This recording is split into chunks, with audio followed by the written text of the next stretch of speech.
ya IPCC cyangwa se Intergovernmental Panel on Climate Change, bavuga ko byibura uyu munsi muri 2025 turi imyaka 5 tujye muri 2030, bavuga ko umuvuduko isi iriho yandura cyangwa se yanduza ikirere isi generation y'uyu munsi aho igeze yanduza isi mu myaka 5 gusa tutagize ikintu dukora, isi yakwangirika mu buryo burundu, yakwangirika mu buryo buri good and well. Bivuze iki rero? Bivuze ngo buri muntu wese ashobora kugira iyo, nibyo naraga nahoze ndeba nsoma.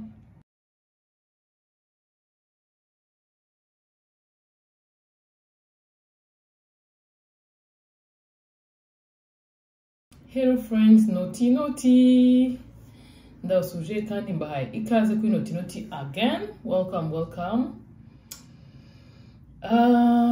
Cyokoza nkomeje gushimira no kuri abantu bakomeje kumba hafi, bakomeje gukora subscribe, abantu bakomeje kuma comments, bakomeje gukora share. Much respect. Ndabashimiye cyane kandi bivanye ku mutima n'abantu bareba ibyo nkora batari bakora subscribe. Please kora subscribe kugira ngo ninjye nkora drop out ugibona mu bantu ba mbere, hanyuma dusangire ibyiza tuba turi kwisangirira n'ubundi. Meze mute se mihanda ya Kigali, mezite mwaramutse mute? Nange ndabyutse ndavuga ati ariko nanjye gufata ka breakfast, nanjye gufata nyine ka breakfast, ndavuga ati ako se vugana n'abantu banjye nyine kwa kundi tuba tuganira bukeya, tuganira utuntu tw'ubwenge of course, hanyuma mbatera yambu ibintu nk'ibyo ngibyo. Breakfast yanjye rero uyu munsi numvaga ndikiye muri mood yo kunywa ikivuguto, bikajyana twayatunywa twiga muri secondary, amata na keke bikonje muri za boutique bitaga ngo muri bikonje. Umva yabaga bikaze ndakurahiye. Nanjye rero ndikiye muri mood yo kunywa ikivuguto, ndavuga ati breakfast ndavuga ati kaze nkimwe turi kuganiraho pole tureba ibyo ari byo. Nizere ko nange mumeze neza aho muherereye. Ngewe mba mbyutse ntinze ho gatoya, ariko nanone ntabwo ari cyane. Urabona ko hano natwe akavuduko katugeraho. Oh my God.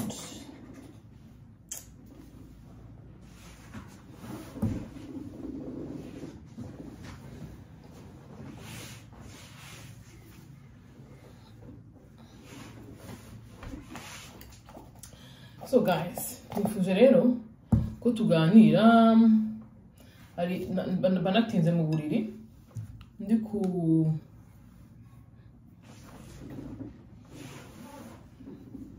gusoma utuntu tugiye tunyuranye, dore bya bindi by'amata na keke byose ndi muri mood yo gufata keke n'ikivuguto kuri breakfast. Rero najya mu basheri mutuduka nari ndiho nsomera mu buriri. Ngewe nkunda gusoma, ariko n'utuntu tw'ubwenge of course, nabizi ko nashaka kubaha ibintu bitari by'ubwenge. Mama sanyize utuntu tw'ubwenge,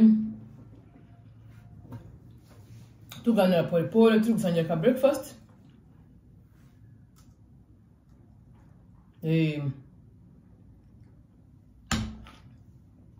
Rero uyu munsi turaganira iki cy'ubwenge.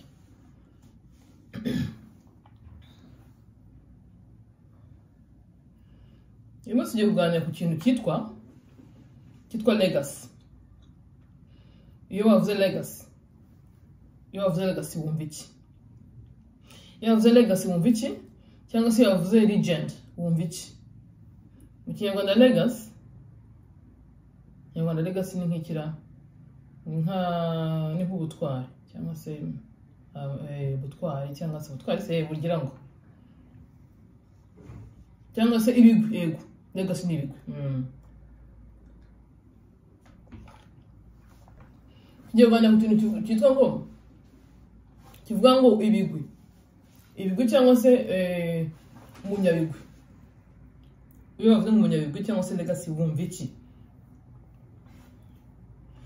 Nari ndiyo mbisoma legacy no kuba umunyabigwi. Ndavuga reka nze ninde mbandi kuri breakfast nari kusoma ndi bubiri. Ndavuga ngiye kuri breakfast cyo kubasangiza nyine namwe mukumva nyine namwe mukumva se ibigwi yavuze ibigwi kuri umunsi kuri uyu munsi muri kinyo kinyejana kuri uyu munsi turiho ni gute umuntu yagira ibigwi cyangwa se legacy cyangwa se yaba legend.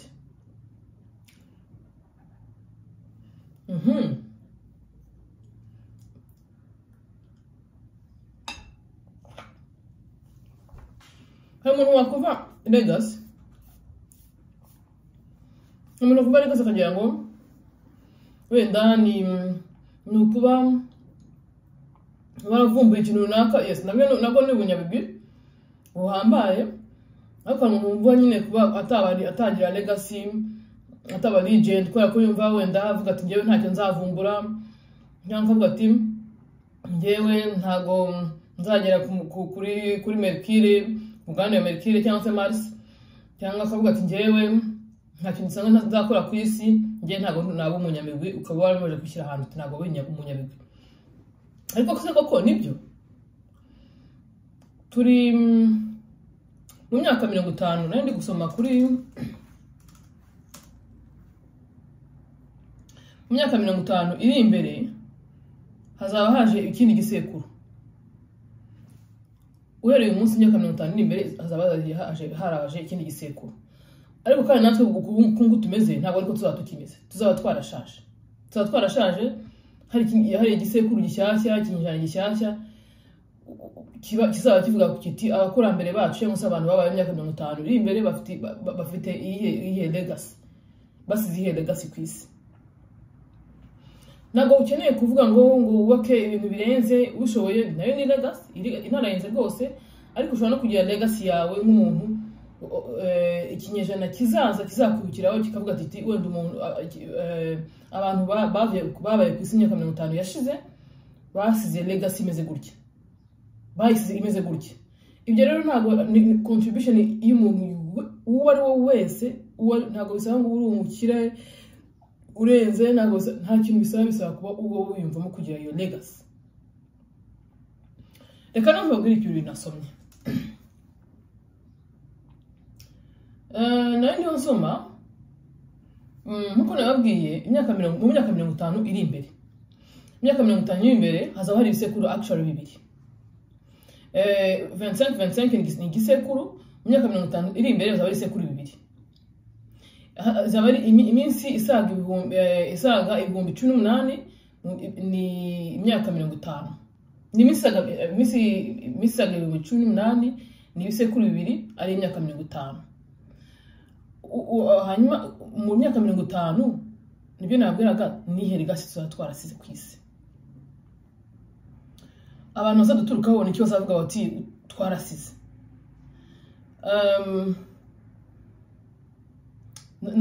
Naza nibaza ariko se legacy ni ngombwa ngo umuntu abe afite ibintu birenze. Nta kuntu umuntu yagira ibigwi nubwo bitaba birenze, ariko byura akazaba umuntu wose wagize icyo asiga ku isi. Ni ngombwa ngo umuntu agire nyine agire ibintu birenze akora, ariko nsanga koko nta nubwo nako bimeze. Buri kintu cyose, action yose utekinze, any action you take, it can make you legend. Cyangwa se ishobora kugira legend, ishobora kugira nyine umunyabigwi. Ibyemezo ufata buri munsi ushobora kugira umunyabigwi cyangwa se kugira umunyabigwi. Umunyabigwi bamuvuga akenshi iyo hari ikintu kigaragara yakoze, cyangwa se akenshi bakunda kubivuga y'umuntu wenda yatabarutse, akavuga turiya muntu yari umunyabigwi. Natwe generation in next 50 years cyangwa se nyuma y'imyaka 50 iri imbere, abantu bazaba bariho, abantu generation izaba iriho bazavuga ati ariko se baba abantu babaye imyaka 50 imbere babaye bati basize iki isi bayisize bati. Nange nsanga ikintu cyose ukoze gishobora kugira legacy yawe wasiga ku isi. Nazo ndi gusoma raporo ya IPCC cyangwa se Intergovernmental Panel on Climate Change, bavuga ko byibura uyu munsi muri 2025 turi imyaka 5 tujye muri 2030. Bavuga ko umuvuduko isi iriho yandura cyangwa se yanduza ikirere isi generation y'uyu munsi aho igeze yanduza isi mu myaka 5 gusa tutagize ikintu dukora isi yakwangirika mu buryo burundu, yakwangirika mu buryo buri good and well. Bivuze iki rero? Bivuze ngo buri muntu wese ashobora kugira iyo, nibyo naraga nahoze ndeba nsoma, ni ibintu bihangayikishije cyane kuko igisekuru cyacu cy'abantu bari uyu munsi n'igisekuru kikunze cyane kurenza ibindi bisekuru, kiri ku muvuduko w'iterambere ryikubye ritigeze aho mu bindi bisekuru, ku buryo iki gisekuru gishaka kurya isi kikayimara kikazajyanayo abadukomokaho ntibaza bakazicira bakavuga ati kose abantu nigute abantu bamaze isi mu gisekuru kimwe gusa. Muri iyo legacy rero navugaga ushobora nawe kuvuga uti tuvuge niba ufite imodoka ukaba wenda ugiye kujya nk'ahantu hari mu birometero 3,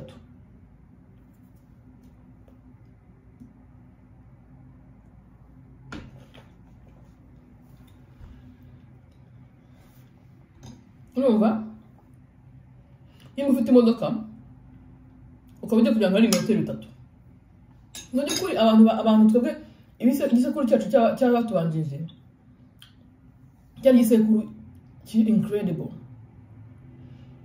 bagendaga n'ibirenge ibirometero 3 byari ubusa kuri bo, bakoze ibintu ntibari bafite technology, ariko urebye ukuntu bari intwari uribaza twe tuzasiga iki ku isi. Nari mfite grammaire bajya kumbwira ngo yigize ngo kwambura ingwe ihene. Uribaza ibyo bintu ngo yigize kwaka ingwe ihene, kwambura ingwe kwa kundi nyine babaga bagiye nko kuzirika amahene asanga ingwe igiye kumurira ihene ngo ajye kuyimwaka. Uyu munsi ibibazo umutima ukomeye abantu bakera baga bafite, twebwe iki gisekuru cyacu ntabwo nanzi kuntu wenda nabivuga, iyo witegereje neza ubona harimo ikintu kirimo kwikunda kurengeje uko umuntu yabivuga. Urebye iyo legacy y'abantu nk'ibyo ndi kubwira ni ibintu uyu munsi wakumva kugira ngo ni nk'umugani, kandi njye nabibwirwa na grammaire atarapfa, nanjye nkumva ni nk'ibintu byo kubeshya, ariko ibyo ni ibintu byagiye bibaho. Abantu bakera bari bafite imitima ikomeye, abantu bakera nagira mubwire ko bajyaga bapfakara bafite nka reka mabwire, hari abantu bagiye bapfakara nko muri nyuma ya genocide, ugasanga wenda nk'umubyeyi w'umupapa cyangwa umumama yapfakara afite nk'imyaka 32 cyangwa 35. Uyu munsi tuvugana ntigeze ashaka, iyo yaragiye arumagihwa arera abana barakura, ugasanga n'abana bameze neza kandi yose kuri discipline iteye ubwoba. Ariko uyu munsi turabona abantu b'imyaka 45 b'imyaka 50 bari mu bintu mana yanjye simbizi, ntago ngiye kujya aho ngo nshira abantu uranza ko nanjye nta I'm just nothing. Gusa nyine ni kwitegereza, ni kugereranya ibisekuru ibisekuru ukuntu bigenda itandukaniro, nyine urareba uritegereza ukumva urumiwe.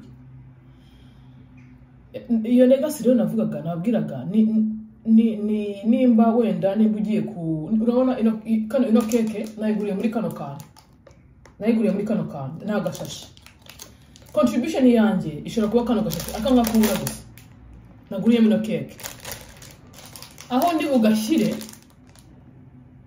aho ndi bukajugunye bishobora kugira legacy yanjye.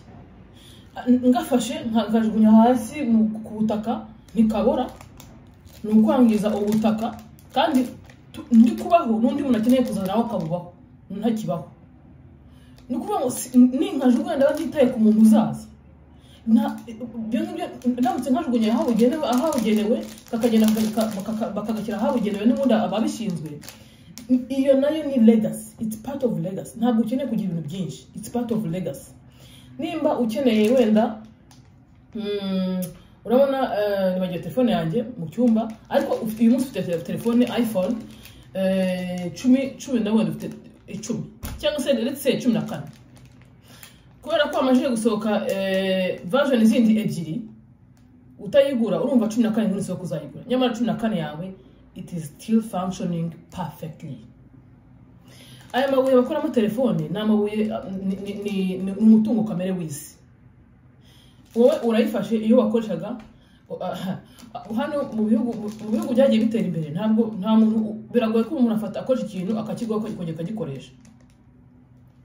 Iyo mpamvu nyinshi bazifata buriya bazifata bakazijya kuzijugunya muri Afrika ibindi ukajya kuzijugunya mu nyanja ariko nago muri Afrika kandi muri Afrika niho hatuze ari umutungo kamere. No kuvuga ngo turi mu kinyejana umuntu yadvertisinga 17 igiye kuza imeze cya bagata kuri pressure ukumva n'utabufite ni ikibazo giteye ubwoba nawe ukajya kwishakisha yandi barufite iracyakora perfectly kwa kwikunda kumva nyine kushaka kuyigira kandi ya ifite 14 irahamagara iritaba irafotora neza cyane perfectly ira recordinga ikora buri kimwe telefone buriya twe tuzikoresha akenshi abantu benshi byibura nka 70% bakoresha telefone ibintu bike ugereranyije n'igikora tuvuge wenda telefone niba telefone ufite ushobora kuyikoresha byibura nka 15% y'ibishobora gukora. Iyo telefone ufite na program ifite zose ntabwo yizi exploiter ahubwo ugiye kuyitanga gutunga 17 just mu kigali mu buryo kuvuga ngo nanjye nyigire nyine I hold it like this uyigire cyangwa se niba ngera kwaga n'ugiye ahantu wenda mu kilometero kimwe byo na hero mbabwira ibyo bya grammaire n'ugiye ahantu hari mu kilometero kimwe cyangwa 2-3 nahantu ushobora kujya mu by'ukuri wahagera n'ibirenge wahagera n'igare. Ibyo ni ibintu bitashobora kwangiza usavinze petrole wari gukoresha wenda usavinzeho uzavuka azayikoresha ibyo byuka bihumanya kirere urabisavinze nawe ubwawe niba ari gare kuza ku sport niba ari ibenge kuza ku sport ariko nyine kwa kundi ntago namenye ukuntu nakwita kino gisekuru cyacu ntago namenye ukuntu nakita kuko tumeze nk'aho dushaka kurya isi tugasiga tuyirangije. I would say IPCC ni climate ni cyangwa se intergovernmental panel on climate change and no kuri World Economic Forum no kuri Mars.NASA government no kuri UN Sustainable Development Goals. Ndimo gusoma nyine amaraporo yabyo ndeba nyine ukuntu ni gute umuntu yagira legacy ni gute umuntu yasiga legacy kwizi n'amazi ukoresha amazi ukeneye gukoresha ntukoresha amazi y'umurengera n'umuriro n'iki byose no gusigasira ni legacy urimo kubaka. Ngewe hari umuntu nzi njya nitegeza ubuzima bayo nkumva nanjye burancanze kuko ashobora kuba yaba ubuzima byibura buri maximum bw'abayo ariko n'umuntu ubereho mu buzima busanzwe yigendera n'akagare all the time cyangwa afite urugendo rurerure nyine nibwo ashobora gukoresha imodoka kandi twe biratugora kugira ngo ukoreshe igare ushaka kurikoresha aharenze ibirometero 4 ntago warikoresha kuko ubundi bigende 4 kugaruka 4 bikaba 8 ukumva ibyo ngibyo ntago birenze ibyo ntiwabikora kandi we ibirometero niba afite urugendo niba afite nka kujya ahantu wenda kuva mu mujyi umwe ajya nko mu wundi tuvuga niba ari ibirometero wenda nka 40 abigera n'igare akajya hagiye gukora program agiyemo yarangiza yagaruka akongera agaruka n'igare urumva ibirometero 40 ku munsi kandi nyine urumva akoza gasporo aba asevinze kigere kuri nge mbona ari nka legend kuko ibyo nakora ntago nabishobora ngerageza kumwigira ariko sinjya mbishobora n'umuntu nyine navango mufatira urugero nubwo ntajya nshobora kugira ngo ngere kujya akora ko mbona nyine n'umuntu wirinda n'umuntu urinda abayeho ubuzima buri inspiring nkunda kumusura abayobozi buri inspiring iyo ugiye usanga hari ibintu biri nyine n'umuntu urindi ibintu biri naturel ntabwo yarya inyama nyine n'umuntu uvuga ati kuki sinarya ikintu gihumeka kandi nyanjye mpumeka n'umuntu nyine urinda abayobozi buri so much inspiring ntabwo arya inyama yirira imboga gusa afite kurakora amasalade ye kandi binaryoshye wumve ngo ibintu bye biranaryoha pe binaryoha bino bya green tea ntabwo abinywa ngo biramyabira ngo bigira addiction n'umuntu w'inda addiction ni mwene wa muntu ufata telefone ayifata yagiye kuyikora tuvuge niba agiye guhamagara arahamagara amaye kuyikora yagamara guhamagara akongera we n'ukuntu iyo umaze kuza amasahane uyabika we niko avuga telefone I really love his lifestyle nuko nyine atari ibintu ubona biba bigoye kugira ngo ubyadaptaho ariko I love his lifestyle niba agiye guhamagara ahamagara telefone amara guhamagara telefone akongera akayibika nk'uko umuntu amara kurya akoza cyane akayibika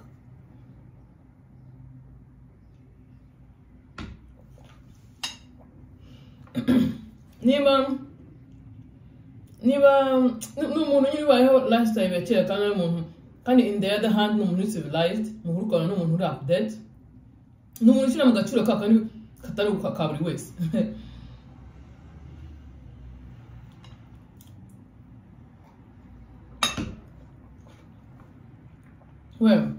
umurage dukeneye guha iyi si ntabwo ari wa murage bazatwandikaho cyangwa se kwa kundi bandika bazafata amasitati bagashanya sitati y'umuntu runaka ntabwo ari bya bitabo bazatwandikaho ntabwo ari umurage dukeneye guhisi nandi nsoma ino raporo ivuga ko umurage dukeneye guhisi ni raporo ijyanye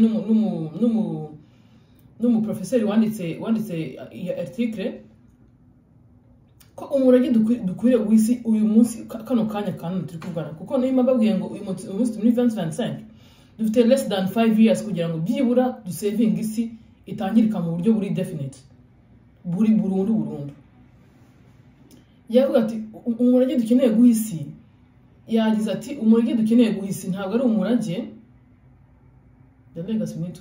ntabwo ari umurage wo kugira ngo batwandikeho badukorera amastatut wenda bazakora statut ya Nottingham yakoze iki statut yawe nsinzi nde Bosco cyangwa se I don't know wakoze iki n'umurage handi dukeneye kuvuga ngo isi nayikozeho iki gihe naye nyiriho ese narayanje cyangwa nagerageje kuyisova nk'umuntu ndi kubwira nta urebye ntago akora ibintu byagaragara amaso ya buri muntu wese cyangwa umuntu utaramenye wamenya ariko uwe isi azayisi nayo yayivaho n'umunyabigwi ku bantu bamumenye n'umuntu kabisa ureba ukabona ko ari umuntu ugerageza kubaha isi urugendo arimo ku isi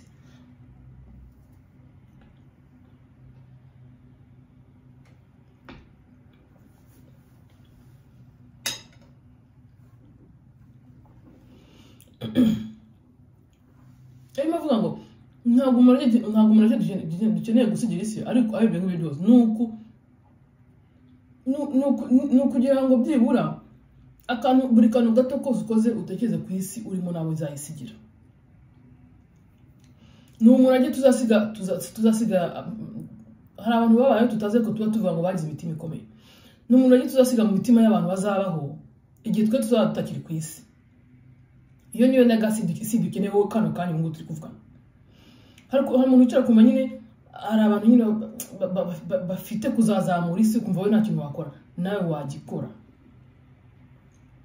in next 50 years cyangwa se imyaka 50 iri imbere isi ntabwo izaba kimeze nk'uko imeze cyane cyane ko namwe murabona ko mu myaka 50 yashize uko isi yari imeze ntabwo ariko imeze uyu munsi niba isi itari ko imeze isi y'imyaka 50 yashize atari ko imeze uyu munsi ni twebwe tugenda ku myaka 50 isi izaba imeze buri muntu wese ugira umwe kumwe bazima ku isi ari mu bantu bagenda ku myaka 50 isi izaba imeze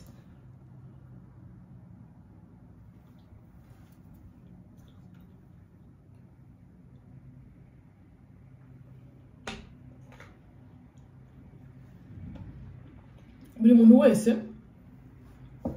agiye yibaza se mu myaka 50 ngewe myaka 50 nicyo nzaba narasigiye isi. Ntushaka ikintu kirenze, ntushake akantu gato kose mvuga ko isi gato kose ujye ugakora. Nimba ubona ufite ikintu, nimba ubona nk'urugero ufite telefone functioning neza, no need yo kumva ukeneye 17 iraza guja 18, nyamara yamabuye bakora muri telefone bajya kwihagata wenda muri Kongo. Ese ntabwo bizashira mu by'ukuri. Nuvuga ngo uko imyaka 50 izaba imeze, buri muntu wese yabigiramo uruhare yabishatse.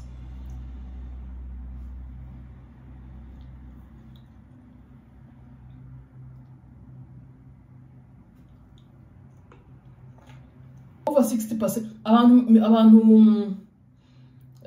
over 60% of the population of the world, they use internet. Abantu byibura 60% ku batuye isi bakoresha internet, bakoresha ikoranabuhanga, bakoresha artificial intelligence, ari nayo ihindura isi ku muvuduko muremure. Ejo hari drop up nabakoresha ejo babwirana ejo bundi babwirana isi arabana barara bicaye barimo ku update nka AI. Arabana uryamye kwa kuri witugwa gacu uvuye nko ku kazi, arabana baba baraye bicaye ahantu, babana bameze neza bafite umutwe ukiri sharp, baraba updating iyo ntuza iyo izino AI dukoresha zituma uyu munsi byejo byuka mu gitondo ugasanga ibintu bisa nkaho byikora. Isi iri kujya ku muvuduko wihuse kubera AI cyangwa se artificial intelligence. Tuba hari bigarukaho cyane bya artificial intelligence ko nabikoze ikiganiro. Gusa nyine isi irimo kujya umuvuduko wihuse, ari nabyo birimo gutuma isi yangirika, kubera ko niba umwana arara designing iPhone 17 cyangwa se 17, wowe wiryamye rero utonde kujya kuyigura, we arimo kubona amafaranga, nawe wenda ukatunga telefone, ariko igisekuru kizaza se cyo, what about them? Bisa nkaho turimo kwegera ko hari abandi bantu bazatura kuri isi dutuyemo nko natwe tuyituyemo, hari abandi bayituyeho. Imihindagurikire hano yavuze ati imihindagurikire y'ikirere bakugeza ku translating mu Kinyarwanda, imihindagurikire y'ikirere ntabwo imihindagurikire y'ikirere y'isi ntabwo bikiri inkuru gusa, ahubwo ni ukuri. Imihindagurikire y'ikirere cyangwa se y'isi ntabwo ari inkuru tucyumva n'iki, ni ibintu by'ukuri, birimo kubaho on daily basis. Ntabwo bikiri inkuru, ntabwo ni ukuri. Isi ihinduka buri munsi bitewe n'ibyemezo dufata byacu bya buri munsi. Isi irahinduka neza cyangwa nabi, ariko irahinduka. Kandi nanone kuba tuvuga ngo isi iri ku muvuduko wihuse ni byiza, kubera ko harimo kuza ubuvuzi buteye imbere cyane. Hari amahirwe yagize ati hari amahirwe menshi yuko abantu abantu bazaba mu myaka 30 iri imbere, nkurikije ukuntu ubuvuzi bumeze uyu munsi, bafite amahirwe menshi yo kuzabaho igihe kinini kurenza icyo barimo kubaho uyu munsi. Ariko nabyo bizaterwa nuko abantu bafashe isi. Mu by'ukuri dushobora guha amahirwe abantu bazabaho, cyangwa se abantu bafite bashobora bari able yo kuzabaho next 30 years, ukurikije n'ukuntu bangana uyu munsi. Abantu bafite amahirwe yo kuzongera kuba imyaka 30 izaza, dufite kuzabongera amahirwe yo kubaho, kubera ko ubuvuzi buri gutera imbere cyane. Ibintu birimo kwica abantu uyu munsi, barimo kugerageza kubyigaho cyane. Hari ama AI afasha abantu kubona amakanseri, kudetecting amakanseri umuntu ataragira ibimenyetso. Amakanseri niyo yica abantu benshi. Ibintu byinshi barimo gukora, amamodoka ashobora kuba yagabanya amaksida. Harimo gukorwa ibintu byinshi bishobora gutuma umuntu yabaho neza. Ariko kandi ibyo ngibyo bijyana n'uburyo dufata ubutaka, kubera ko ubutaka ko tubufata niko buduha ibyo turya nibyo biduha kuramba. Ni ukuvuga ngo nibyo ndavuga ngo kano gashashi gashobora kugira uruhare mu kwangiza isi. Akanga kubona akanga mfite undi nawe agafite, tukaba tugafite turi miliyoni 5 dushobora kwangiza ubutaka. Niba turinze isi, ikibazo cya buri wese afata buri munsi cyo kurinda isi gishobora kuzaduha igihe cyo kuramba.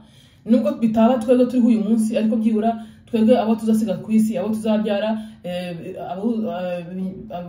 abacu ubihe bizaza bakaba bo bazamara igihe kinini kuri cyo twe twamaze. Byibura icyo ni ikizere cyiza cyo kuba uvuga uti nubwo ngiye bitamba ariko bizaba ku mwuzukuru wanjye, ku mwana wanjye, bikaba kundi muntu. Ni ikizere, ariko se ibyo bintu tubigiramo uruhare mu bingana gute? Hari igihe umuntu aba yumva ari ibyo undi muntu, ariko si ibyo undi muntu, ni iby'umuntu uwo ari we wese. Wowe uri kumva kino kiganiro n'ibyawe n'ibyanjye, numve ko ukeneye ibintu binini, akantu gato nk'akantu ujye ugafata, ujye ugaha agaciro hano ugashyire kugira ngo dusigasire ubutaka, dusigasire ikintu. Niba ufite imashini ukoresha nk'iyi ngiyi, niba ngo ukeneye indi y'umurengera, ukoresha ikintu ukeneye. Njya mbona aha ngaha hari abantu bagura sina n'abaveba, n'umuntu nanjye mba, to be honest, agiye umuntu agura ikintu adakeneye pe, ukaba wagenda ukajya kugura ikintu, ukagura nk'ikintu wagera mu rugo usanga n'undi uragifite. Ni ikintu, ni umwitozo tuba dukeneye kugira. Kandi rero hari n'igihe ugura n'ikintu ufite, hari n'ubundi wagera mu rugo usanga ugifite, kandi ntibigutangaza hari umuntu utagifite. Nabaze nkora ejo nakoze ikiganiro ari kuri breakfast, babwira nta muntu ukwitaye. Umuntu agura ikintu, nshobora kugura ino keke mvuga nzagiye kuri breakfast ejo, najya mu rugo usanga nari nyifite, kandi hari umuntu utayibonye. Bivuze ngo nyine isi yacu turimo uyu munsi iragoye. Bisanga umuntu wese agire, yumve ko ari uruhare yagira kugira ngo isi yacu, isi y'imyaka 50 ari twe tuyigena.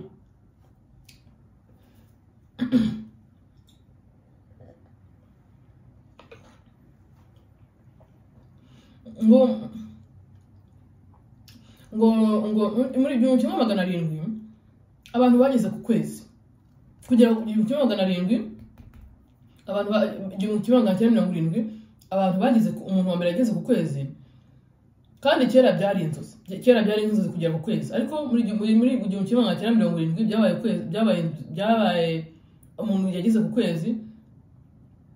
Ubu ngubu ntabwo kiri inzozi kugera kuba umuntu yagera ku kwezi. Bari bagiye bohezayo nk'amarobo kujya kureba nyine ukuntu ameze, ariko umuntu yabaga ari ku kwezi ngo ameze gutya na gutya na gutya. Bivuze ngo ntabwo kiri inzozi.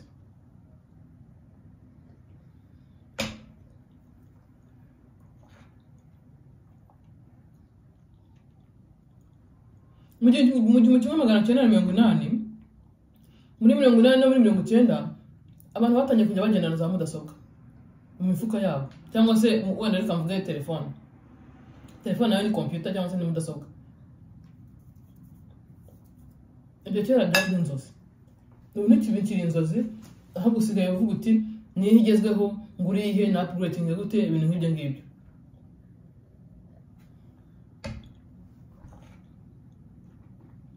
Mu 2010 kugeza uyu munsi haje AI, haza icyorezo cya COVID, haza imyuzure. Ariko se ibyo byadusigiye iki? Ibyo byose byatwigishije iki? Kubera mu 2010 kugeza uyu munsi tuvuga, hagiye haza ibyorezo. Reba zino za COVID, reba imyuzure, reba zino AI zagiye zizana zo nabyo kuzibalansinga. Urabona ko irimo kugorana muri iyi minsi, bisa nkaho bigoranye. Ariko se byose byadusigiye iki? Twakwiye kugira ubushishozi n'ubwitonzi mu byo dukora. Dushobora gutsinda mu buryo bukomeye nyine dushyize hamwe, tukaba twagira icyo tugeraho. Murabona nko muri COVID urebye abantu, isi yose yabaye nk'ishyize hamwe kugira ngo tubashe kurwanya COVID. Tuvuge niba urebye abantu bagiye kwishyira hamwe kugira ngo tubashe kurwanya COVID, n'ubundi uko abantu bishyize hamwe kugira ngo babashe kurwanya COVID, niko twakwiye no kwishyira hamwe tuvuga tuti isi yo muri 50 twagenda dute.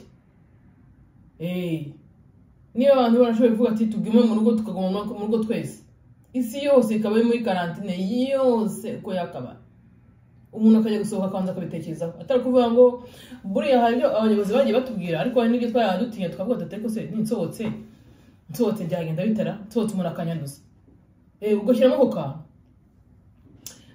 uriya nubwo wenda amaguverinoma yagiye arwanya covid mu buryo butandukanye ariko n'abantu bagiye birinda buriya abantu bagiye birinda umuntu agatinya kuvuga ati oya ndakorera mu rugo hatagira unyanduza cyangwa se wamenya ngo umuntu ahangaha yanduye ukaba utagerayo.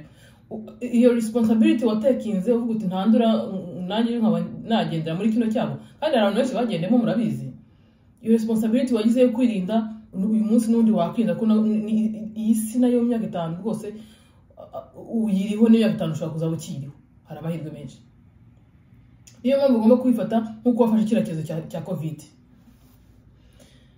Raporo ya World Economic Forum ivuga ko byibura imirimo miliyoni 45 izasimburwa na AI, ariko ikavuga ko nanone ikiremwa muntu turamutse tushatse kugena byanabwira turamutse buri wese afashe uruhare rwe mu kugena k'imyaka 50 izagera dushobora kongera tugakora miliyoni 97 z'imirimo abantu bazajyemo abantu bazasimburwa na AI. Tumaje kubona ko miliyoni 45 ariko dushyize hamwe nk'abantu tuvuze tuti ngira uruhare rwanjye rutarushoboka agato ushoboye ukakajyamo urwo ruhare n'ubundi gutyo na gutyo akantu gato yo kongera akane gato kongera akane gato bizakoranya kibaye ikintu kinini.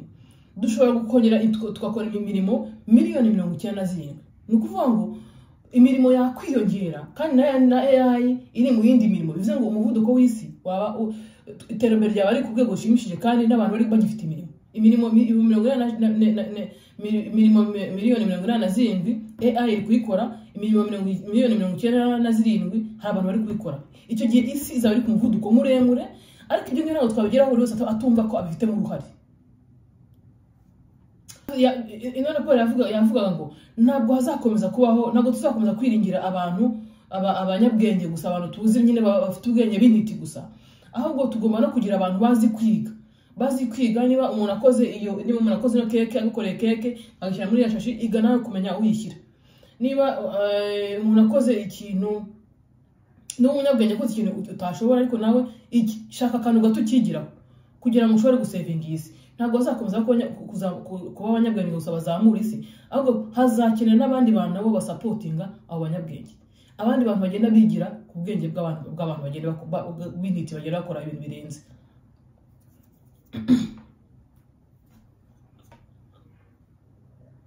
Bikomeje gutya nibikomeza gutya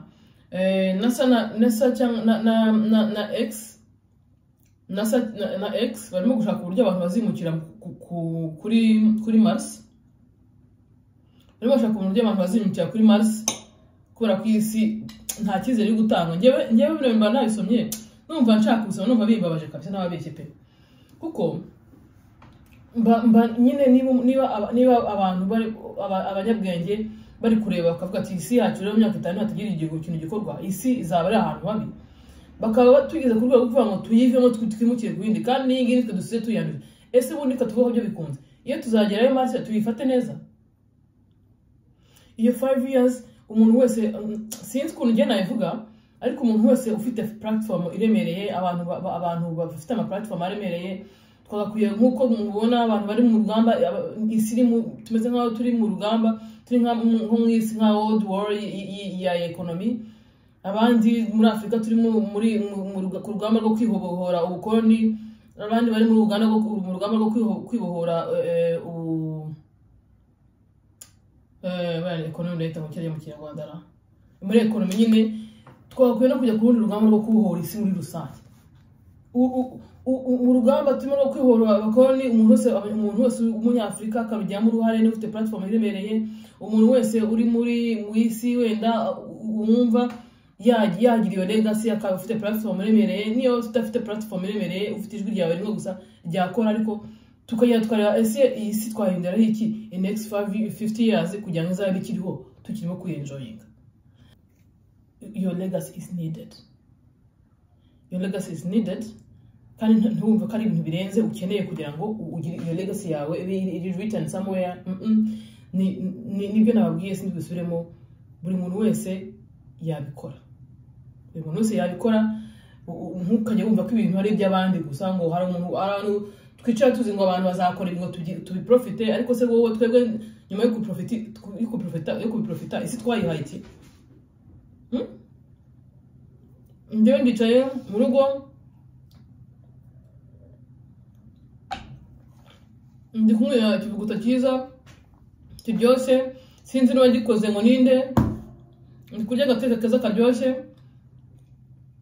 sinzi niba gakoze ngo ninde ndagiye ndiryamye gusa ibyo gusa ntegereje ko isi izamara imyaka next year nzongera nkabaho nta contribution yanjye ntanga ari ukurya no kuryama cyangwa se hari n'umuntu bawicaye hari n'umuntu wicara mu kazi hari umuntu wicaye ageze ambwira ati ngo hari umukobwa bakoranaga ngo ari mushiki wa boss mbwira ati kuba narakoranye nawe byatumaga ngira akazi kagenda nawe kurusha uko nari kubikora njyenyine kandi yari mushiki wa boss hari umuntu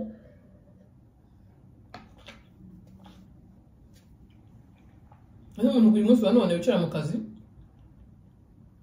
yagiyemo azi ko bazamuhemba ku kwezi akicara mu kazi akagakora ubusa aho ari muri chat ari muki ku kwezi bakaguhemba uri ikigwari nimba uzi ko isi gukeneye ukaba wicaye muri office y'undi muntu akwiye kwicaramo ukajya wicara cyangwa se mu kandi kazi kari kose ukicara nta kintu uri gukora kandi ukwezi kuzashira akaguhemba nta kintu uri kumarira isi openly uri ikigwari you are coward. So reka rero mbareke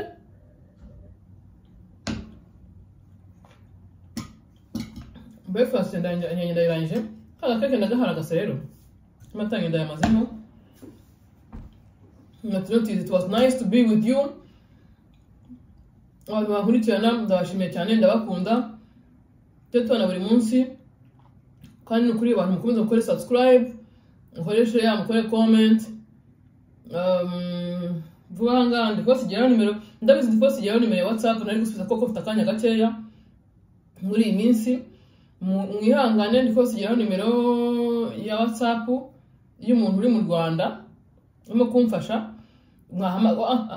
guhamagaraho kuri direct ushaka ko dukorana nk'ikiganiro mu Rwanda ndikosigira nimero y'umuntu ngahamagara nkasigira nimero yanjye ya WhatsApp yinanga ariko yanjye WhatsApp umuntu wose wanyerekeye muri iyi minsi muri kino kimwe cyashize n'iki ngiki ndabashimiye cyane ko mwanyandikiye ndabizi neza ko nzabona message nzabona akanya nsa message zanyu muri iyi minsi mfite akanya gace cyane ariko akandi kanya nimbona akanya nzagerageza nsome message zanyu murakoze abantu umuntu wese uko yandikiye nkaba naramusubiza nago namwirengagije kandi ndamubaye mushimiye ndashaka kuzafata umunsi umwe ngasoma message zanyu abantu munyandikira kandi ndabakunda cyane ku mutima. Okay then friend, naughty, bye bye.